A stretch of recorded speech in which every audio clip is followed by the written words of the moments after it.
शिक्षक मित्रांनो सर्वांना नमस्कार. मी तेजराव गाडेकर, सेवापूर्व उपशिक्षणाधिकारी, छत्रपती संभाजीनगर तथा रेडियन्स ग्लोबल अकॅडमी. मित्रांनो, गेल्या 20 तारखेला मुंबई हायकोर्टचं जे खंडपीठ आहे संभाजीनगरचं, त्याने एक निर्णय दिला होता. आणि तो निर्णय असा होता की जी सेवाज्येष्ठता तयार करण्यात आलेली आहे त्याच्यामध्ये TET नसलेल्या शिक्षकाचा अंतर्भाव करण्यात यावा आणि त्यासाठी नागपूर खंडपीठाचा संदर्भ देण्यात आलेला होता की नागपूर खंडपीठानं अशा प्रकारचा निर्णय दिलेला आहे. त्याच्या अनुषंगानं पुन्हा 23 तारखेला कालच्या पुन्हा संभाजीनगर खंडपीठानं पुन्हा तोच निर्णय, स्वतःचा निर्णय जो आहे तो फिरवला आणि पुन्हा त्यांनी असं सांगितलं की नागपूर खंडपीठाचा जो निर्णय आहे तो निर्णय TET उत्तीर्ण असलेल्या शिक्षकाच्या बाबतीमध्ये आणि म्हणून त्यांची नावं सेवाज्येष्ठतेमध्ये इन्क्लूड करणं, समावेश करणं ही बाब नैसर्गिकदृष्ट्या बरोबर आहे. परंतु जे शिक्षक TETच नाही तर त्याच्या संदर्भातला जो निर्णय आहे स्वतः खंडपीठ संभाजीनगरचा तो त्यांनी स्वतः फिरवला आणि पुन्हा जशी ती परिस्थिती ठेवलेली आहे आणि संबंधित पार्टीला योग्य त्या कोर्टामध्ये पुन्हा जाण्याचं त्यांनी सूतोवाच केलेलं आहे.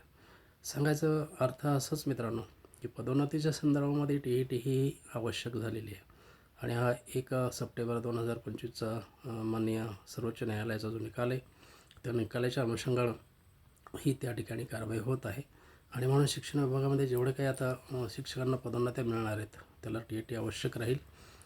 दुसरी बाब अशी की वरिष्ठ वेतन श्रेणी निवड श्रेणीसाठी सुद्धा ही TET आवश्यक आहे का असा प्रश्न निर्माण झालेला आहे. परंतु बऱ्याच शिक्षक संघटनांचं असं म्हणणं आहे की निवड श्रेणी, वरिष्ठ वेतन श्रेणी ह्या ज्या आहेत या पदोन्नत्या नाही आहेत, त्यामुळं त्याला TET लागू करू नये. परंतु या संदर्भात शासन काय निर्णय घेतं हेही आपल्याला बघणं औत्सुक्याचं ठरणार आहे. आता सांगायचा मुद्दा असा की मित्रांनो की 2 वर्षामध्ये आपल्याला ही TET उत्तीर्ण व्हायची आहे. एक संधी आपली गेलेली आहे, अजून 3 संधी बाकी आहेत. सरकार 2 वर्षांमध्ये ही TET प्रत्येक वर्षामध्ये 2 TET परीक्षा घेणार आहे आणि म्हणून अजून 3 राज्य सरकारच्या TET परीक्षा बाकी आहेत.